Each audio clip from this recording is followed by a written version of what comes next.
On the eve of the 3-year anniversary of the Russia-Ukraine war, Russia launched several waves of overnight missile and drone attacks on Ukraine, targeting Kyiv and other cities. A civilian was killed and several residential buildings and cars were damaged in the capital. Ukraine's Air Force says Russia fired a record 267 drones, the highest since the start of the war. 138 were shot down, while 119 disappeared from radars after being jammed. Ukraine claimed Russia also launched 3 ballistic missiles.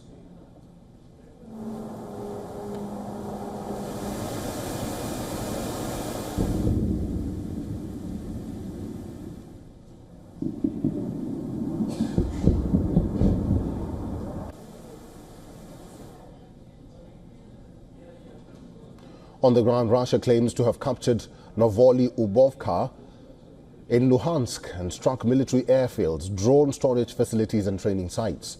Ukraine says it repelled 54 attacks in the last 24 hours, including 21 near Pokrovsk.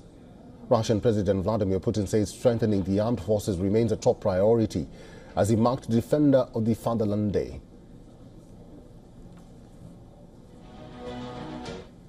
Уважаемые товарищи, Dear comrades, today, in the face of rapid changes in the world, our strategic course towards strengthening and developing the armed forces remains unchanged.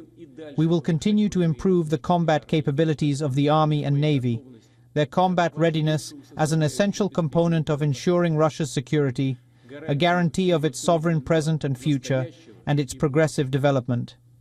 Ensuring the real needs of the troops participating in the special military operation is among the absolute priorities. потребностей войск, участвующих в специальной военной операции. Meanwhile, according to the Russian Izvestia publication, quoted the Deputy Minister of Foreign Affairs of the Russian Federation, Sergei Ryabkov, stating that the second stage of Russian-American negotiations will take place at the level of heads of departments. And according to reports, Trump-Putin talks will be held on February 25th in Saudi Arabia. The first round took place on February 18th. The follow-up meeting is being planned in a third country. The Kremlin says Putin-Trump dialogue will be promising, even as Russia continues to pound Ukraine on the eve of the 3rd anniversary of their war. The Kremlin says they will never sell captured Ukrainian territories. Ukrainian President Volodymyr Zelensky has called for unity between the US and Europe to achieve lasting peace. This comes in the wake of Donald Trump's pro-Moscow turn. Reports suggest Russian Foreign Minister Sergei Lavrov will visit Turkey on Monday. And according to another statement, Lavrov will hold talks in Ankara with his Turkish counterpart Hakan Fidan on Ukraine war. Turkey, a member of NATO, wants to play a leading role in bringing to an end the hostilities, as it tried to do in March 2022 by twice hosting direct negotiations between Moscow and Kiev.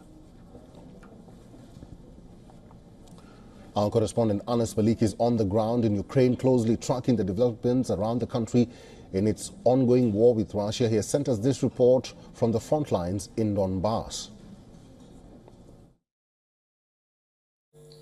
Well, we're in the base bunker, or one of the base bunkers of the 21st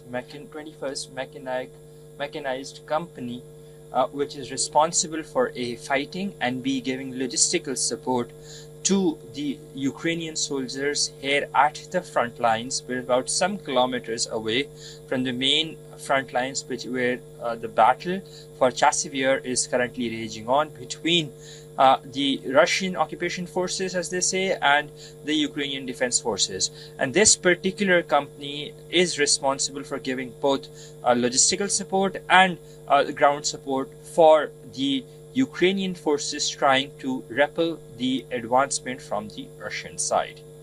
Anas Malik in Donbass at the front lines in Ukraine for WION World is One. For all the latest news, download the WION app and subscribe to our YouTube channel.